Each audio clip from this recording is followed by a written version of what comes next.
Από το κοιτάνε απέναντι.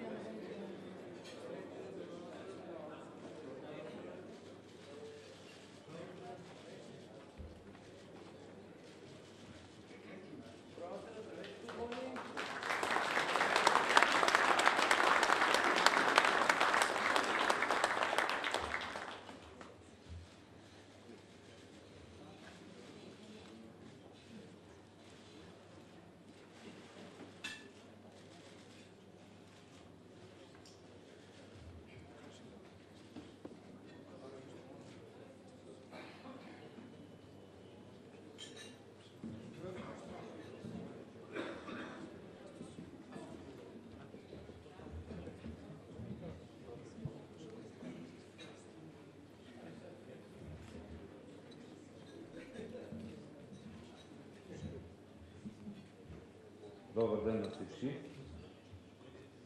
Уважаеми господин президент на Република България, Ваше превъзходителство, посланиците на Република Гърция в България и на Република Кипър в България, госпожа секретари на президента, председатели на Търговско-промишлената палата и на Агенцията за инвестиции, уважаеми членове на Гръцкия бизнес съвет, уважаеми гости, скъпи приятели, откривам срещата на президента на Република България господин Росен Плевнелиев с членовете и гостите на Гръцкия бизнес съвет в нашата страна. Този съвет обединява повече от 200 гръцки, кипърски фирми и фирми в България, а през последните години в съвета вече членуват и български фирми. В рамките на фирмите, които се ръководят от менеджерите на този съвет, се трудят около 50 000 българи. Темата, която избрахме, държавната политика на българските власти с цел привличане на чужди инвестиции, е избрана не случайно, тъй като всички знаете, че Гърция и Кипър са едни от най-големите инвеститори в България, като Гърция е номер 3 с 2,8 милиарда евро чужди инвестиции, а Кипър номер 5. За откриване на днешната среща давам думата на господин Стаматиос Теодорополос, който е председател на Гръцкия бизнес съвет у нас.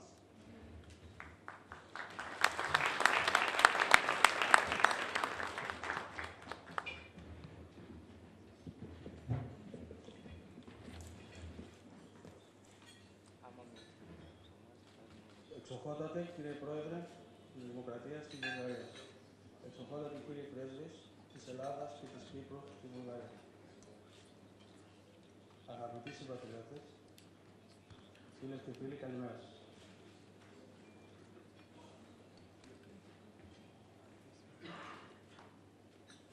Σήμερα έχουμε την τιμή και τη χαρά να φιλοξενούμε σε εκδήλωση του Συμβουλίου μας τον Πρόεδρο της Δημοκρατίας της Βουλγαρίας, κύριο Ρώσο Πλευνελίεφ, ο οποίος απεδέχθη την πρόσκληση που του απευθύναμε να αναπτύξει τις σκέψεις του ενώπιον του ακροατηρίου των Ελλήνων επιχειρηματιών και των μάνατζερ των ελληνικών επιχειρήσεων σε σχέση με την πολιτική της χώρας, προκειμένου να προσελκύσει ξένες επενδύσεις.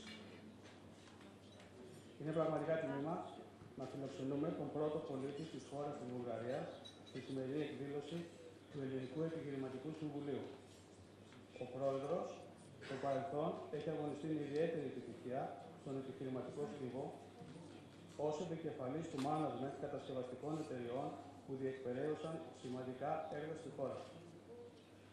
Πριν ασχοληθεί με το δημόσιο βίο, πραγματοποίησε, ανάμεσα σε άλλα, ένα ιδιαίτερα εντυπωσιακό σε μέγεθος έργο που στέγασε δεκάδες ιδιωτικές επιχειρήσεις και βέβαια αναφέρομαι στο Business Park στο Μπλάβος.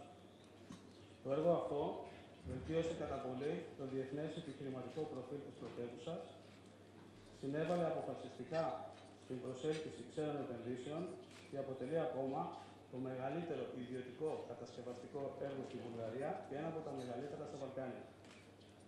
Ο κ. Πλευνελίεφ Από το 2009 στο 2011 διετέλεσε Υπουργός Περιφερειακής Ανάπτυξης και Χωροταξίας και από το 2012 κατέχει το αξίωμα του πρώτου πολίτη της χώρας. Είναι ο πρόεδρος της Δημοκρατίας της Βουλγαρίας. Ελπίζω η σημερινή εκδήλωση, στην οποία είναι παρόντες εκπρόσωποι από τις μεγαλύτερες ελληνικές εταιρείες της χώρας, από τον τραπεζικό τομέα, τη βιομηχανία, τον κατασκευαστικό κλάδο, τις τηλεπικοινωνίες, καθώς και η συζήτηση που θα ακολουθήσει να συμβάλλουν με επικοδομητικό και ωφέλιμο τρόπο σε θέματα ανάπτυξης της βουλγαρικής οικονομίας, καθώς και στη δημιουργία ενός θετικού θεσμικού πλαισίου που θα προάγει τις ξένες επενδύσεις στη χώρα. Господин президент, благодарим ви за вашето присъствие.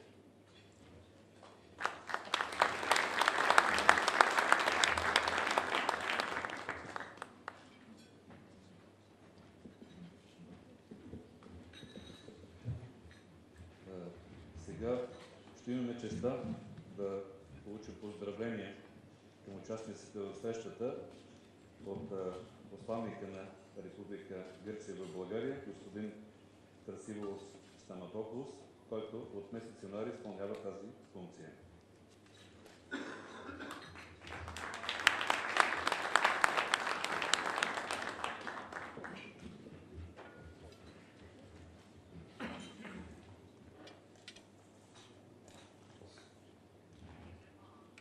Κύριε Πρόεδρε της Δημοκρατίας της Βουλγαρίας, κύριε Πρέσβη, κύριε Πρόεδρε του Ευρωκοινοβουλίου, κυρίες και κύριοι,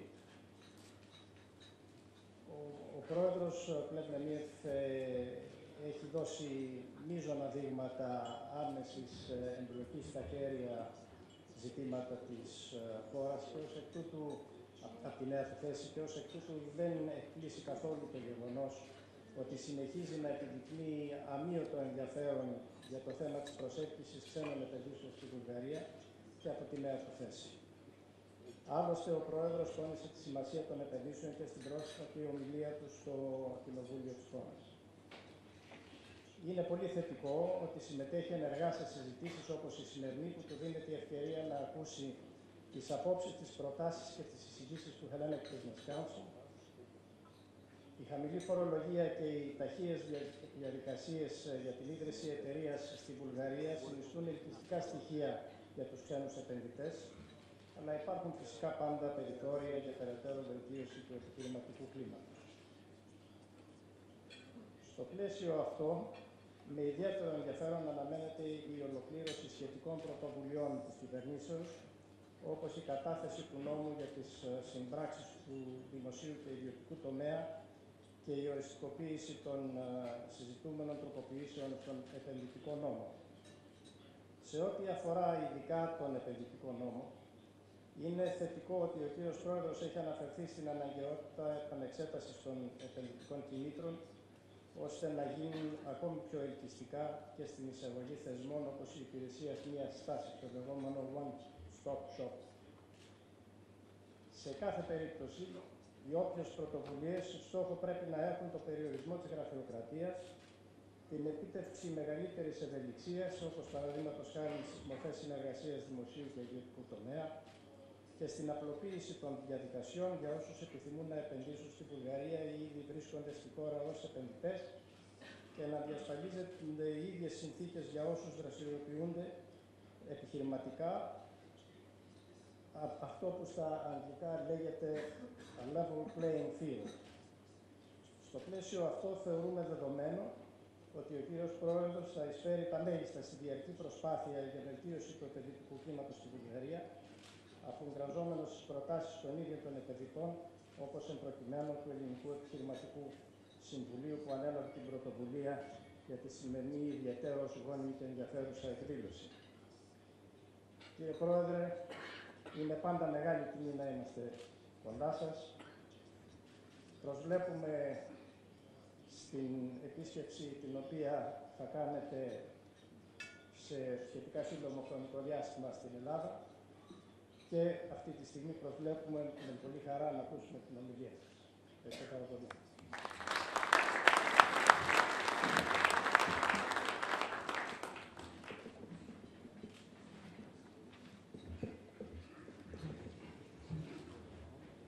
уважаеми членове на Гръцкия бизнес съвет, позволете ми от ваше име да изразя нашата специална благодарност към президента на Република България, тъй като това е една от първите срещи, които той организира след неговото избиране с съвет от подобен характер. Така че с голямо удоволствие и благодарност давам думата на президента на Република България, господин Росен Плевнелиев.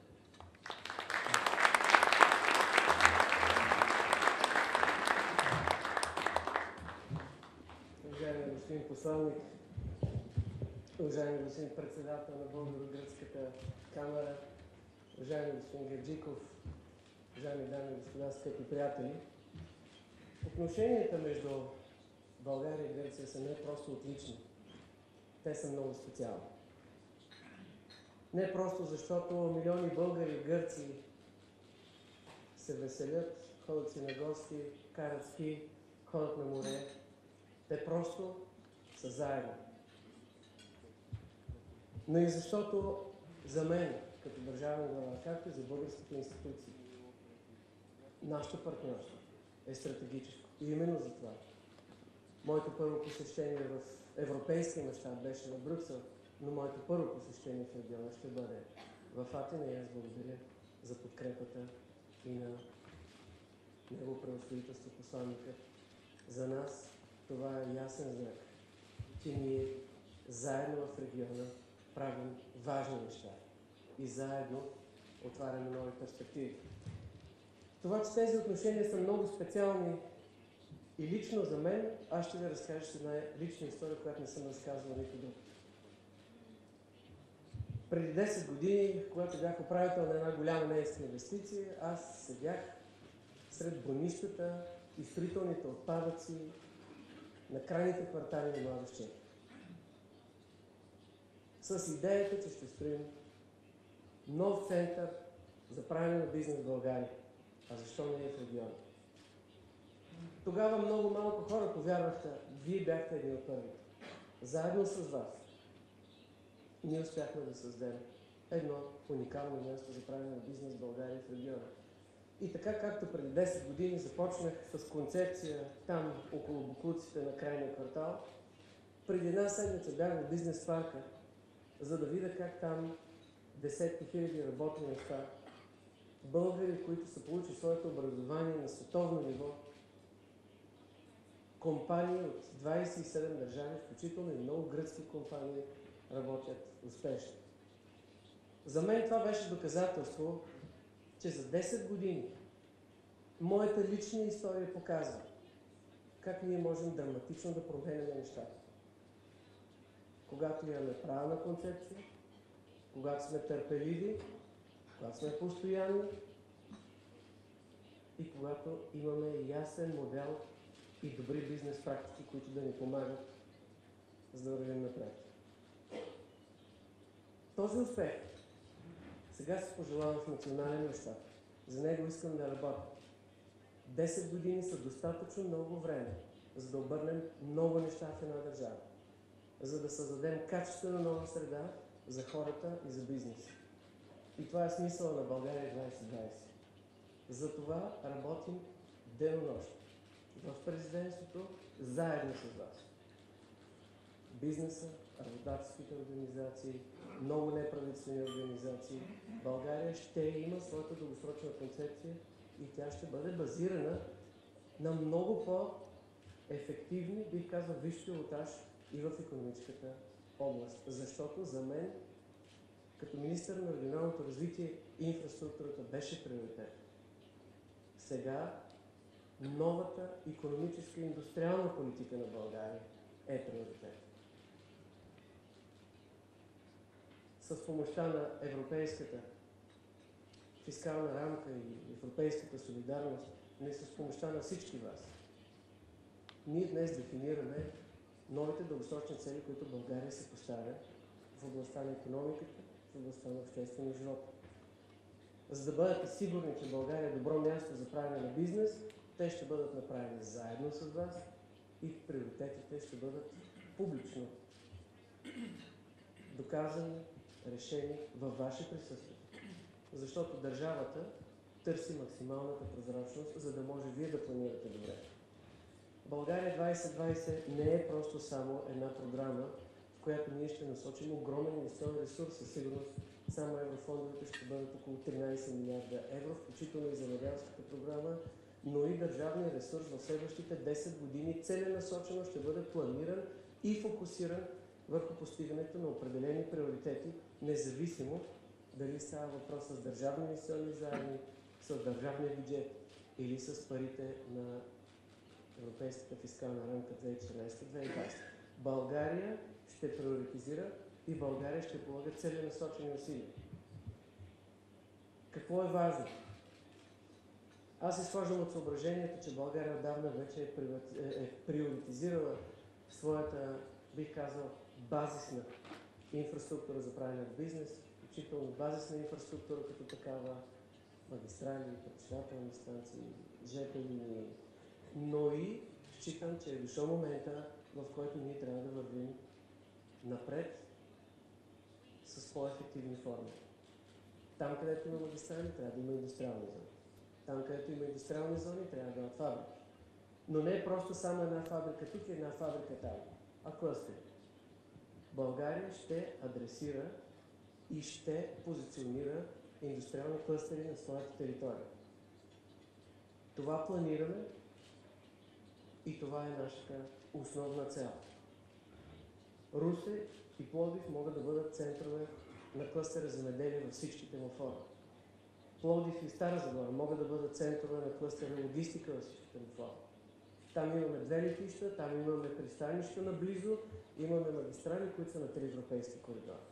Поставени много стратегически на пътя на стоките от Азия за Европа, особено на въздушния трафик, на въздушния транспорт. Със сигурност София може да бъде един много силен клъстер в областта на информационните и комуникационните технологии, индустриите, свързани с човешкото здраве. Русе, Бургас, Варна, Добрич, Пловдив могат да играят много силна роля като клъстери в индустриите, свързани с производството на храни. И преди всичко туризма, който намира своята реализация на различни места в България. Но отново, когато говорим за клъстери, ние искаме да посочим методите и начините, финансирането и преди всичко и институциите, които ще служат на тази цел.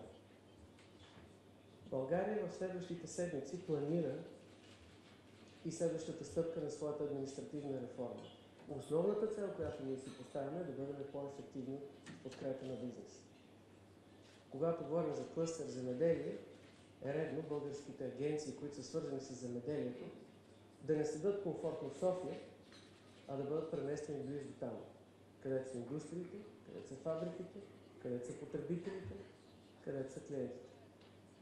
Когато говорим за развитие на земеделие, развитие на рибарство, аз се питам защо агенцията по рибарство се намира в София.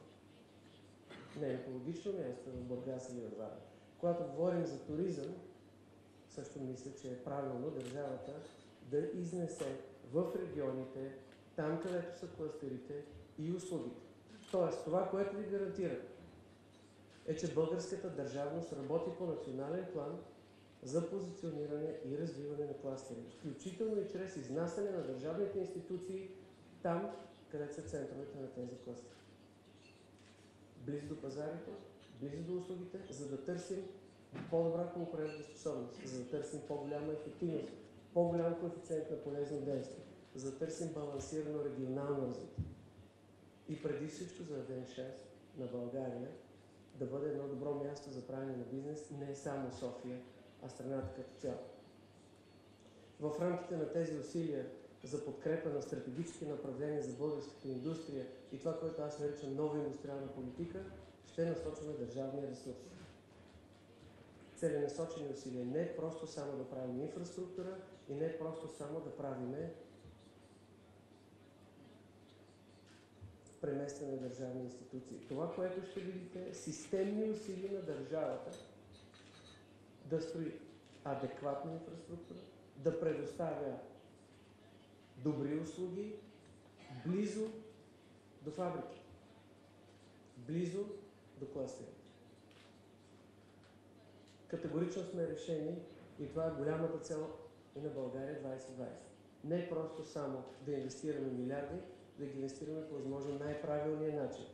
Считаме, че България има възможност да подобри драматично своята конкурентоспособност, когато институциите и бизнеса се насочат и работят заедно. Разбира се, ще подобрим закона за чуждестранните инвестиции. Разбира се, не само българските институции, но президентството. Аз го декларирам в прав текст. Това беше част от моето изказване в парламента, моята програмна реч още първия ден. Аз, като президент, ще подкрепям всяка инвестиция в тази държава. Вие сте просто добре дошли, включително в нашите институции. И не просто само за да го казвам декларативно, а защото считам, че сме доказали с действията си, че имаме фокус, че търсим резултати по приоритети. И чуждестранните инвестиции са тотален приоритет за България.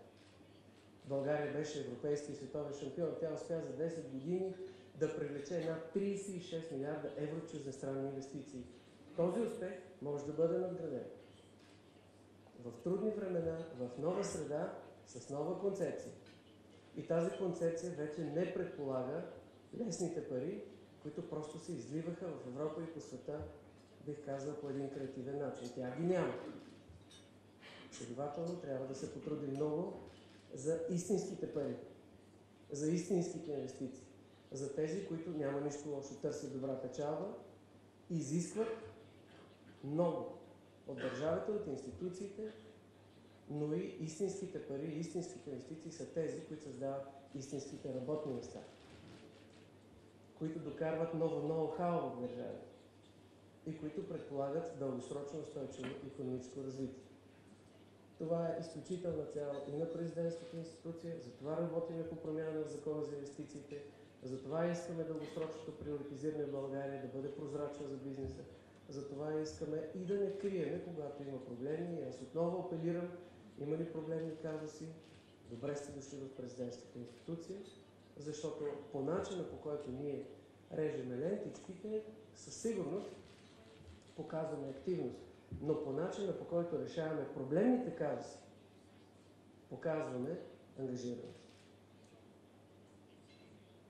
И аз съм убеден, че ние можем заедно да решаваме тогава, когато има и тежки ситуации, в интерес на моето категорично разбиране, че държавата подкрепя икономиката, подкрепя и тя е платформа за правене на бизнес, че политиците не произвеждат пари, че политиците не правят бизнес и тяхното основно упражнение и задача е да преразпределят по един умен, интелигентен и устойчив начин парите, които изкарва икономиката. В интерес на развитието на икономиката. Затова използвам тази специална трибуна и тези истински отношения, които имаме, защото аз бях свидетел на визията, с която гръцкият бизнес се позиционира в региона, в България.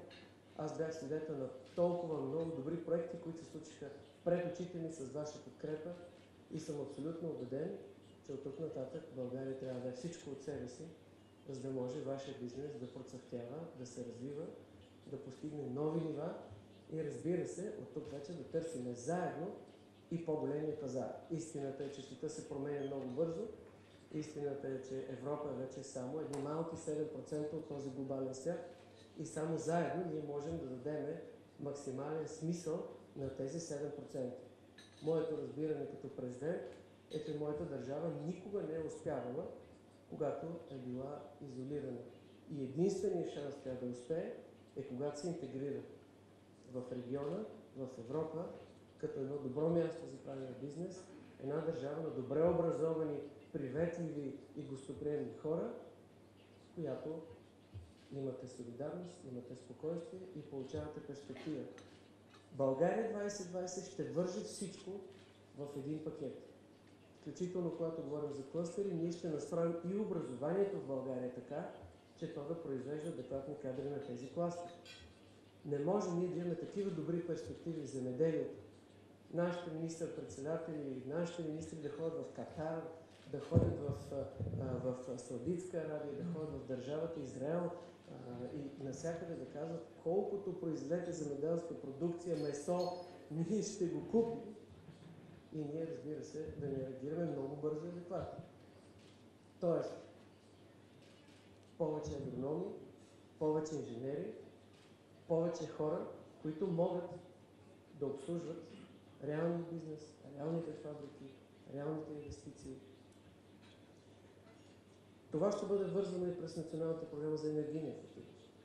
Националната програма за енергийна ефективност е замислена не просто само да похарчиме 1 милиард.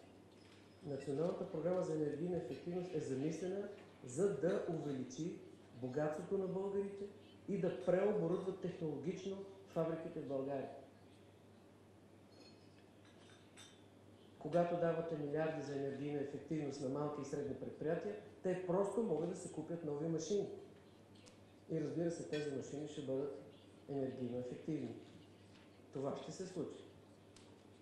Когато давате възможност в една държава да се санират жилищата на гражданите, създавате наистина десетки хиляди работни места на територията на цялата страна в малки и средни предприятия, използвате фабриките на територията на страната, имаме и много гръцки фабрики за производство на подобни строителни продукти и материали, и преди всичко увеличавате богатството на българите. Има толкова много банкери тук в тая зала.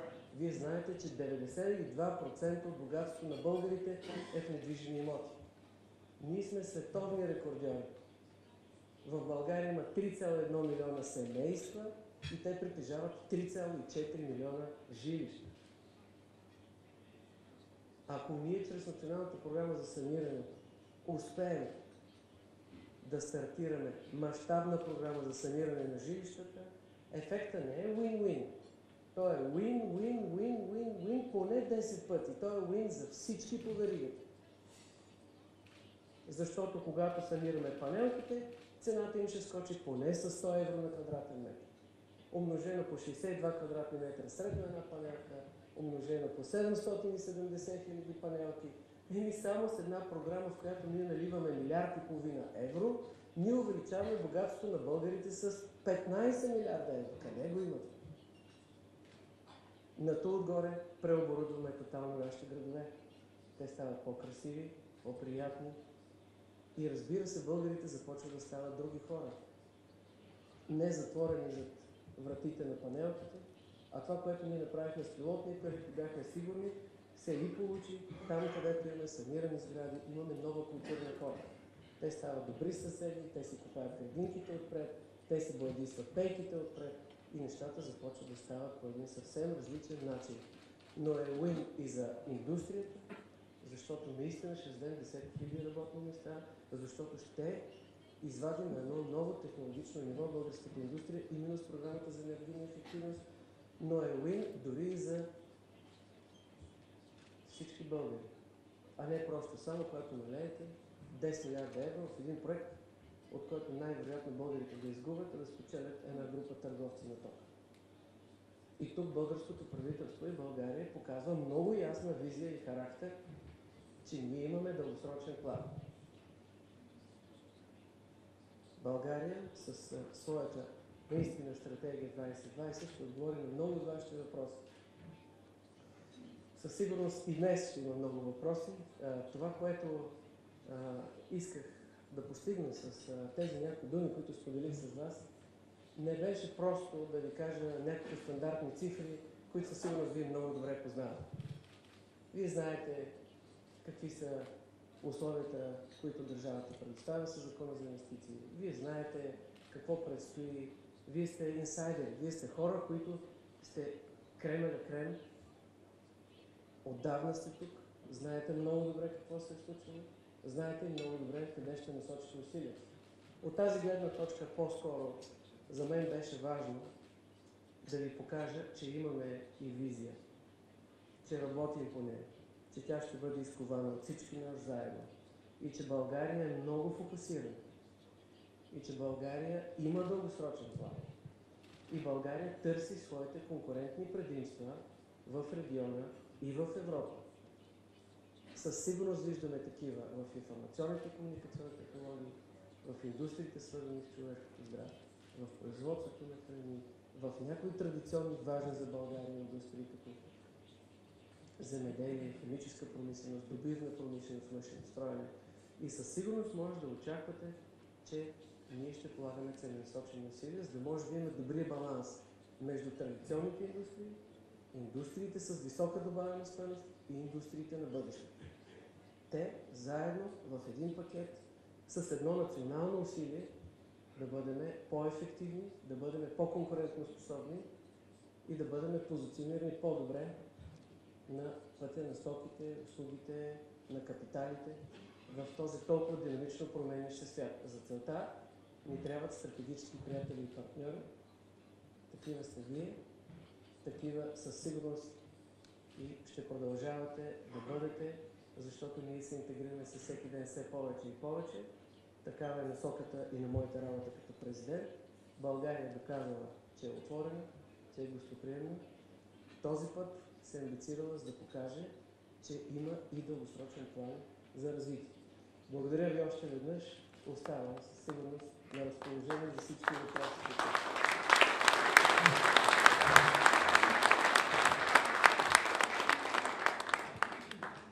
Уважаеми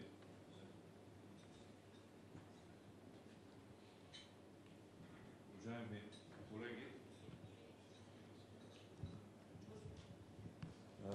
уважаеми колеги, първо искам да благодаря на президента Росен Плевнелиев за неговото експозе, с което той се надявам, че беше много убедителен в защитата на тезата, че българското правителство, българските власти ще насърчават привличането на чуждите инвестиции. Много важно беше това, че българското правителство ще работи в посока не да работи като бизнесмен, а да съдейства на бизнесмените да реализират своята дейност.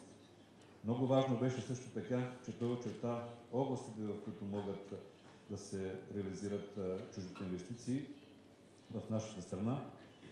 И надявам се, че това негово експозе е предизвикало у вас и доста въпроси, тъй като всички или почти всички от вас са хора на конкретния бизнес, които имат и въпроси, които биха искали да поставят на неговото внимание. Така че имате възможност сега да поставите въпроси, които представляват интерес и надяваме се господин Плевнелиев на база на неговата позиция да отговори.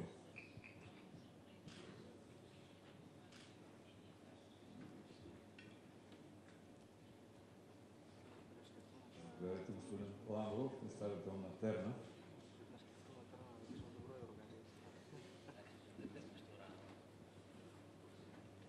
Good morning, Your Excellency. Konstantinos Lavros from the Terna Group.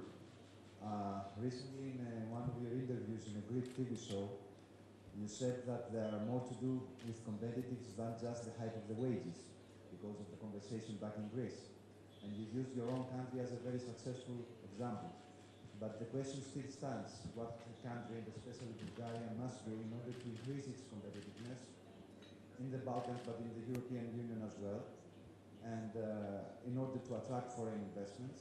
And my group would be mostly interested in finding out what exactly is going to happen to the energy sector, given that you have also as a European country the triple 20 goal to achieve up to 2020. So for renewables, we would like to have some more details. Thank you, Mr. President.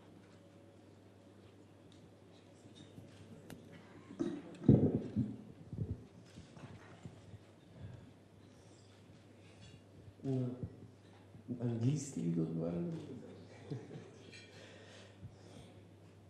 Вашият въпрос е свързан с конкурентоспособността и специално темата с енергетиката. Да започнем с енергетиката. България към момента произвежда 10 мегавата ток. Нашата икономика ползва 5. От тази гледна точка имаме огромен резерв. На това отгоре ще около 1000 мегавата сега ще влязат в експлоатация и още около 3000 са on the pipeline.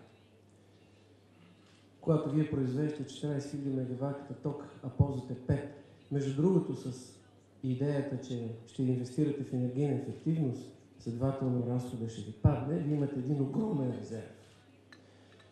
Така че аз съм убеден, че България ще продължи да играе своята сериозна роля като износител без да има нужда да инвестира в, бих казал, недобре подготвени и икономически необосновани гигантомански проекти, като този, какъвто беше Белене. Същевременно има огромен резерв. Ние да подобрим ситуацията с достъпа на вашите фабрики и на вашите инвестиции до газ на добра цена. Изключително сме фокусирани върху тази тема. Считаме, че безкрайно несправедливо в продължение на толкова много години България да получава газ, което е на възможно най-високата цена в Европа. Това ще се промени много скоро, като правителството полага изключителни усилия. Не просто само да договорим по-добри цени на газта. Знаете, тя падна като на база на последните преговори с 11%, но трябва още. Със сигурност България трябва да слезе от цената по $600 на 1000 кубика на 400, такава, която е цената за много други европейски държави. И тук ние очакваме от руската страна разбиране и адекватна реакция. От друга гледна точка България вижда перспективите за собствено производство и ние ще инвестираме интензивно. Интересът е огромен към концесиониране на нови възможности за добив на конвенционален газ. Това сигурно ще доведе, ние сме убедени, много оптимистично настроени, че в скоро време ще доведе до истинска диверсификация за България и много по-добра цена на газта, което ще бъде в интерес на конкурентоспособността на предприятията тук. По отношение на целите поставени в Европа 2020, ние сме убедени, че ще ги постигнем. Към момента сме примерно на около 16% добив на енергия от възобновяеми енергийни източници и България няма да има проблеми да постигне тези цели. Това, което се случи в последната година-две и наистина не беше оптимално, със сигурност създаде проблем на някои проекти в областта на възобновяемите енергийни източници, беше, че поради изключително високата цена на производството на ток при соларни инсталации, интересът беше огромен. В България имаше waiting list миналата година от мощности за 12 000 мегавата. При положение, че ние към момента произвеждаме 10 и ползваме 5. 12 000 нови. Това програмира и мотивира правителството да вземе адекватни мерки, за да може да постави нещата на здрава основа. Генерално България ще диверсифицира, България ще подкрепя всякакви алтернативни трасета, България подкрепя Южен поток, България подкрепя Набуко, България подкрепя новите енергийни мощности, които създават по линия доставки алтернативни трасета на газ. Но бъдете сигурни, че голямата промяна е в това, че България ще бъде много активна в диверсифицирането на доставките и в либерализирането на пазарите. Нашата цел е към 2014 година да имаме силна и голяма енергийна борса. Няма да крия, че към момента по-скоро големите обеми ток се търгуват от търговци, отколкото на борсата. За мен това не е приемливо. За мен също така не е приемливо НЕК да продава част от енергията си на цени по-ниски за определени, бих казал, аз да го кажа в обратно. Значи, производителите на ток в България, примерно АЕЦ Козлодуй, продава на някои търговци по-изгодно, отколкото на НЕК. Това също не е приемливо. Държавата трябва да влезе в енергийния сектор, трябва да го подреди, трябва да го направи конкурентен, трябва да го направи прозрачен. Приватизацията на БЕХ, която ще бъде най-голямата сделка, която идва, със сигурност, може би, ще се развива в следващите 10-12 месеца, ще подпомогне усилията за прозрачност в сектора. И през 2014 година вие ще видите голямата либерализация и промяна, по която на борсата ще търгуват големи количества, а България ще бере плодовете на своите целенасочени сили за диверсификация. Когато имаме добре планирана енергия и бих казал на стабилни нива пазарно ориентирани цени и диверсифицирани източници, вие ще можете много по-добре да планирате своите инвестиции, защото България няма да зависи от един доставчик, от една тръба и от един търговец на газ или на ток. Това е тотален национален приоритет. Други въпроси?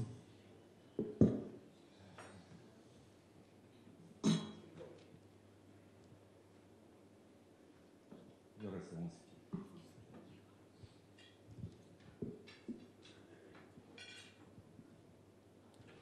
Thank you, Mr. President, for your presence here today.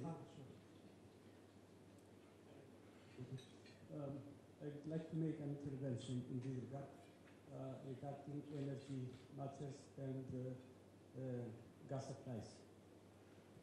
You know that in Cyprus we have discovered recently the Pokot natural gas in the exclusive economic zone between Cyprus and Israel. And people, experts, they say that there are more quantities in other plots of the exclusive economic zone. And I'm excited in the following, that there are huge prospects of cooperation between Cyprus, Bulgaria, and of course Greece in this regard. This means that Bulgaria will benefit a lot because everybody speaks about security of supplies in the European Union. This will be the fact. Prices will be stabilized. Bulgaria will benefit from receiving transition fees, and a lot of Bulgarians will have jobs in Cyprus. They say that more than 10,000 jobs will be created to materialize the whole project. And huge prospects are open, and because the three countries, Cyprus, Greece, and Bulgaria, are members of the European Union, members of the same market. So I'm very excited, and I look forward to materializing all these prospects and all this cooperation, and I'll do my best that this cooperation will be in place in due course. Thank you. Ваше превъзходителство. Господин Хасиотис,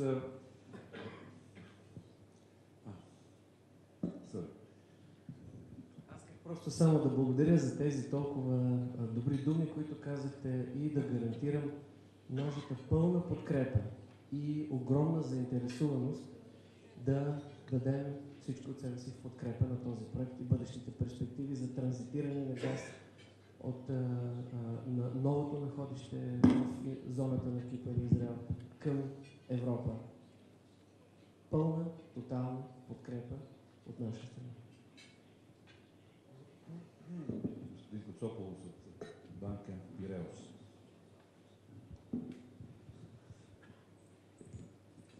Κύριε Πρόεδρε, επιτρέψτε μου να πω και αγαπητέ φίλε Ρώση, νομίζω ότι είναι από τις λίγες φορές που ακούμε έναν πολιτικό άντρα να μιλάει με τόση σαφήνεια και να περιγράφει με λεπτομέρειες ένα πρόγραμμα ανάπτυξης οικονομικής. Νομίζω ότι η Βουλγαρία είναι σε καλά χέρια. Θα ήθελα να εκμεταλλευτώ την ευκαιρία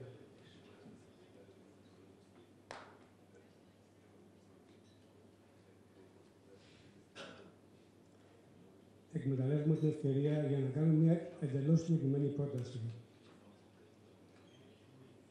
Όπως ξέρετε, στην Βουλγαρία οι ελληνικές τράπεζες κατέχουν ένα πολύ σημαντικό μερίδιο αγοράς. Και επίσης θέλω να σας πω ότι οι ελληνικές τράπεζες κουβαλάνε μια σημαντική εμπειρία χρόνων στον τομέα της διαχείρισης των ευρωπαϊκών κεφαλαίων, των structural funds.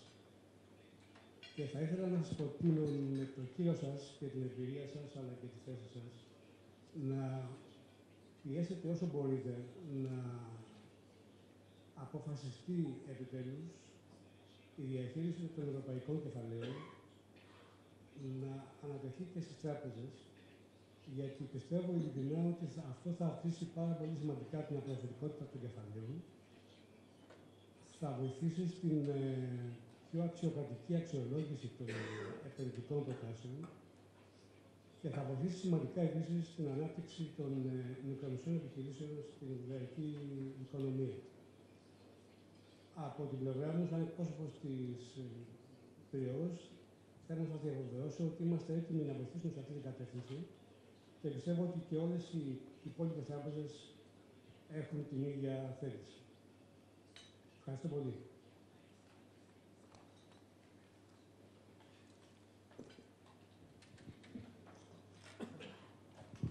Благодаря за доброто предложение, което направихте. В момента вече има програми, по които банките могат да управляват и да бъдат добър партньор и помощник на правителството от гледна точка на правилното управление на еврофондовете. Със сигурност ще разширим възможностите. Националната програма за енергийна ефективност, която в фискалната рамка 2014-2020 ще бъде поне с около 1,3-1,4 милиарда лева, като това е само началото на тази програма. Към нея ще добавим продажбите на емисии, които за годишна база се очаква да достигнат около 1 милиард през 2014 година, включително и на предприятията от вътрено и емисии на международните пазари. Тези пари няма как да стигнат и да реализират една национална програма, която обхваща милиони българи, ако банките нямат силно и активно участие в нея. И това категорично ще се случи. Също така и в много други сфери, свързани с управление на конкурентоспособността, преоборудването на малките и средни предприятия. Вече тръгват пилотни схеми и ние именно така виждаме програмирането за 2014-2020. Ако пилотно стартира програма с една банка за 53 милиона лева сега за саниране на жилищни сгради, в следващия период ще бъдат 1,4 милиарда с много повече банки. Ако сега стартира в конкурентна способност за около 200 милиона с 4 банки, със сигурност за следващия програмен период, който стартира от 2014, програмата ще умножи поне трикратно обема си. Затова 2012 година отново е най-важната година и аз ще помоля и за вашата активна позиция, когато планираме 2020, да хвърляте по едно око. Ще бъдем, както казах, максимално отворени, за да сме убедени не само просто, че планираме едни много милиарди в едната или другата посока, а че ги обличаме с правилните механизми, за да бъдат те добре управлявани и следователно коректно реализирани. Благодаря. Ръководителът на друга голяма банка, господин Ксиотис, който ръководи дълго време Пощенска банка, също иска да поставя. Mr. President, it is also my privilege to thank you for being here today. You are a dear friend indeed, and we appreciate the fact that you, having been one of us, understand the business world and what we're all trying to do. Adding to Mr. Koutsopoulos' comment, I would also like to support his statement that the Greek-owned banks are eager to help, with one clarification that we are indeed Bulgarian banks. We are all incorporated in Bulgaria, supervised by BNB, and operated by Bulgarians. So we are firmly entrenched and deem ourselves to be a Bulgarian bank that happen to be owned by somebody that happens to be Greek today. Having said that, I would like to also, in view of your speech for attracting foreign investment, I would like to turn the tables around for a minute and say that indeed the effort to attract foreign investment also depends on Bulgaria's exports.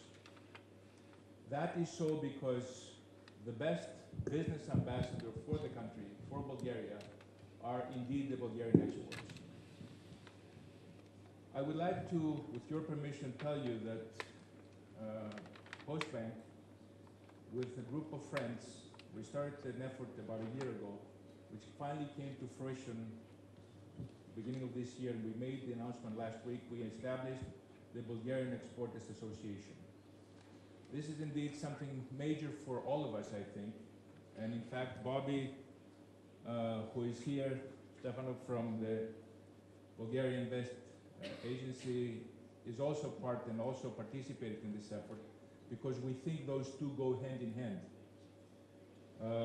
We have formed indeed a board and people, companies like, let's say, Prista Oil, Zvilosa, Bella Bulgaria, the Dairies Association of Bulgaria, and of course our bank are also on this board.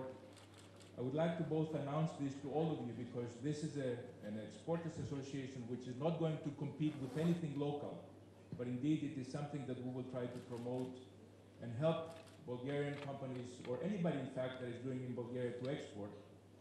Ask you to join, come to me if you want for help, and ask for your help, Mr. President, to even guide us to where in the government we can go, knock on the door, although we don't want money, because we have found some money through EU, just support and help.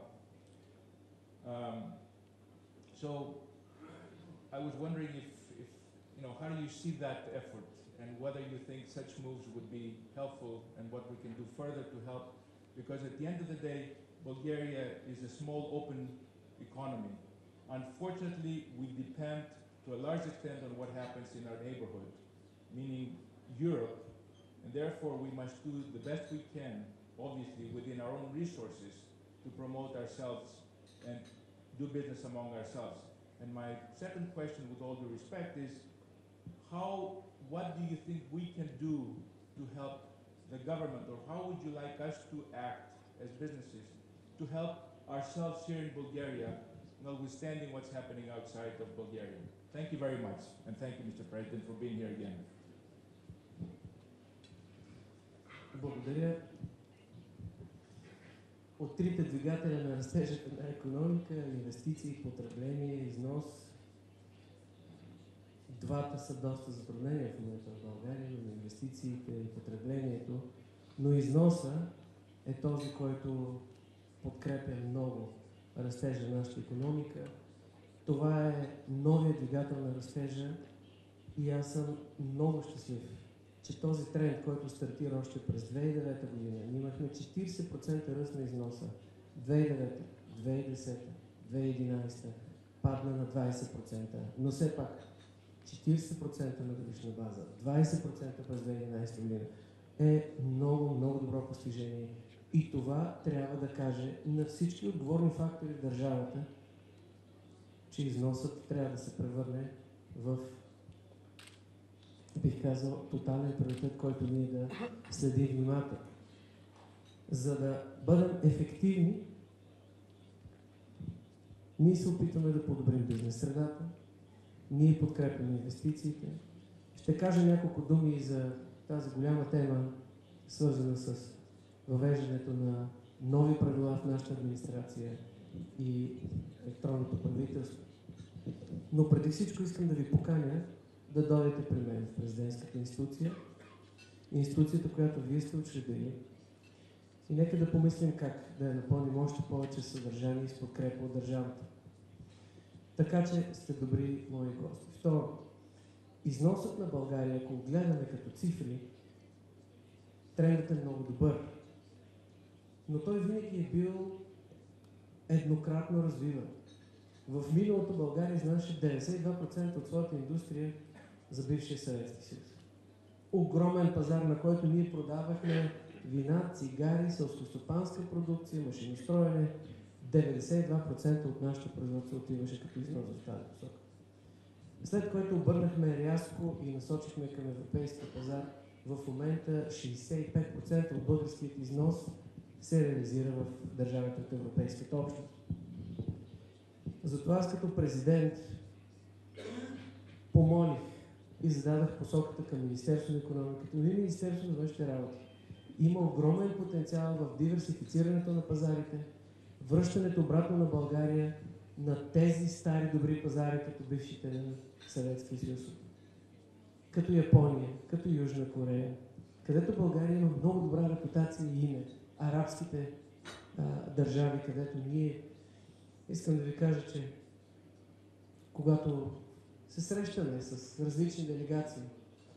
Виетнам, 3 министри, обичайни в България. Египет, 2 министри в тяхното правителство с най-добри впечатления. Африкански държави, други държави от арабския регион. България беше една отворена държава, която имаше силен фокус върху производството на качествени кадри. Те в момента са разпространени буквално по целия свят. Помолих Министерството на външните работи наистина да създаде наша нова доктрина и стратегия, как можем да обединим този потенциал. Доброто име на киселото мляко в Япония и в Южна Корея, на селскостопанските продукти обединя заедно с усилията на тези български институции в подкрепа на български износ. Гордеем се с растежа на износа поради елементарната причина, че всъщност света. Когато говорим за това какво конкретно, вие казахте, можем да направим в тази посока, аз съм именно този президент, който бяга за прогрес и за напредък. От тази гледна точка аз искам да правя много